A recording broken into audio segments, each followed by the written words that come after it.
So yes, mental health, mental health.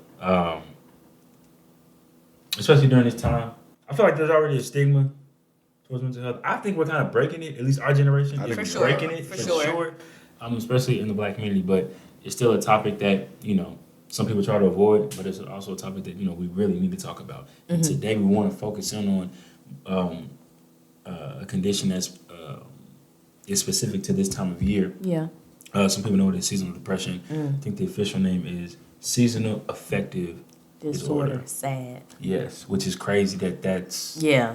I'm gonna assume it was. I think when they put it together, they was probably like, got it. Oh wow! So it's like, I didn't don't know if it was think intentional or about not, that. but Not Nobby just joining us. You know, and not that I'm smiling. Oh, let's go.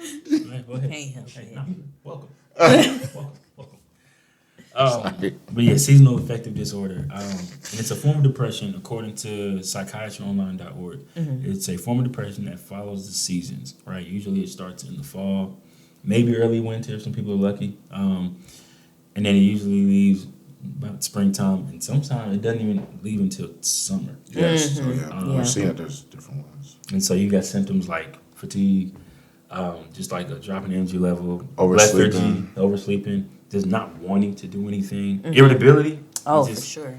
And even like, I feel like people like will get more sensitive to things like social rejection or things not going their way because that's kind of just how their mood is right now, right? Yeah. So yeah, you like to Yeah. explain that a little bit? I actually, I don't want to say suffer. It's such a strong word, but I actually deal with this every year. And I remember, like, I didn't really know what it was until late high school, maybe a part of college.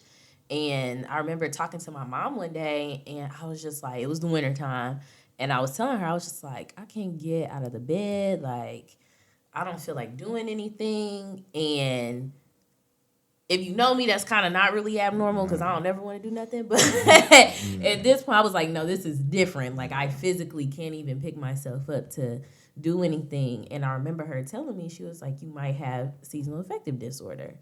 And for me, I never really became aware of a lot of mental health issues until college, and specifically junior year when I became an RA.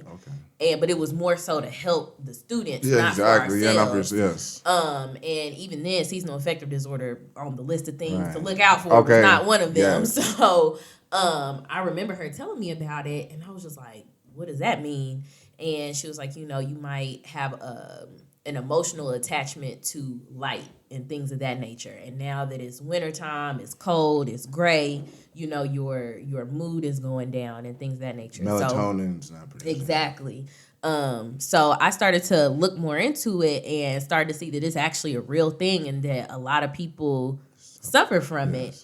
Some are affected in different ways, just like any other mental health issue. But for me, it's more so a sunlight thing for me.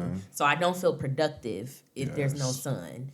Like literally, like today is pretty cool because it's a little bit of sunlight. It's still not making me want to, let's go. But compared to other days when it's like rainy or like when that first snow hit, something like that, I don't want to do anything. Like I really don't want to do anything. So even at work, I always I sit in front of my boss's office, and all of the managers sit in the big offices with the big bay windows and stuff. Everybody else is in the cubicles.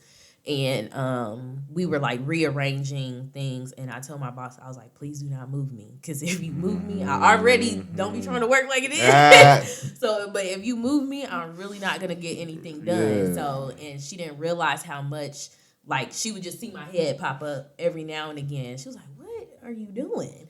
And I'm like, I just need to look out the window. I just need to look out the window and see the sunlight and, see, even though I'm not breathing the air, it feels like just even freshness is coming yeah. in. So, so it's a real thing. And I feel bad for people who suffer super strongly because it can almost be paralyzing in a sense. Like you literally cannot function. That's why people have different types of mood lights in their house and lamps and all types of. There's a lot that you can do to try to combat it. But now I hate lamps. I hate lights. I hate fluorescent lights. It's like artificial lights. Yes, I hate artificial lights. So for me, I always have the windows open, blinds open, everything. So for me, natural sunlight is like the best motivator for me. So when you don't have that, you be like, I guess we'll try again tomorrow. Okay. So, but I think we've kind of lucked up a little bit this winter because it hasn't been as cold. We haven't gotten snow yet, which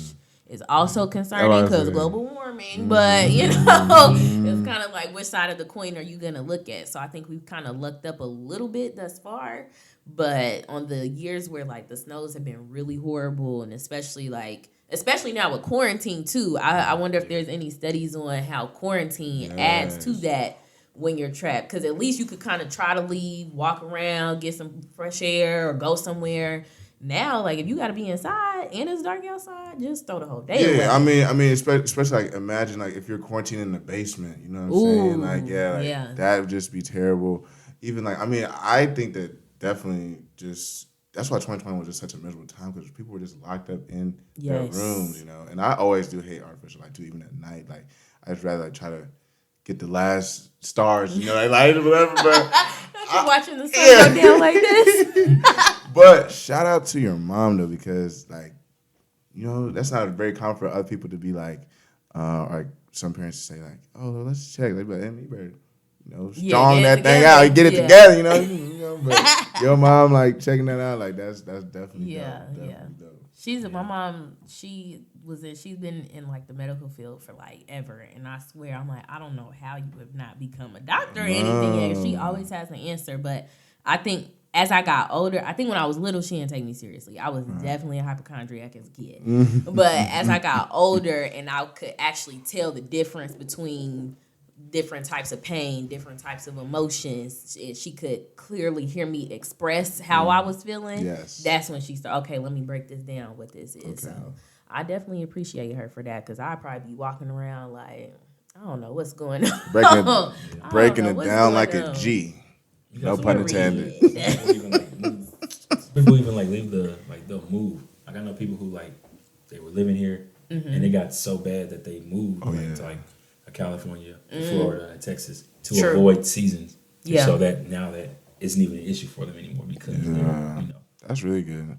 I mean, I can imagine like it's nice like when you go to Nigeria, you don't gotta like when I went, I had to do the winter that year, so it was just super nice. Like I don't gotta face that. So, and I mean, I don't know if I have anything, but I mean, I don't think of anything, but just it was super nice just not having to worry about the cold. I think I'm just happy I didn't have to wear no coat. You know what I'm saying? So the extra layers. I can understand that for sure. So it's definitely nice. Yeah, it's definitely nice. Definitely important. So appreciate y'all both sharing that, and then like we just hope that people find outlets for that seasonal depression, speak to somebody, and just get some help. So we'll have some links for mental health and any type of help that you may need down below. Yep. Yeah. With that, I'm hungry. Let's eat. Let's eat. Amen.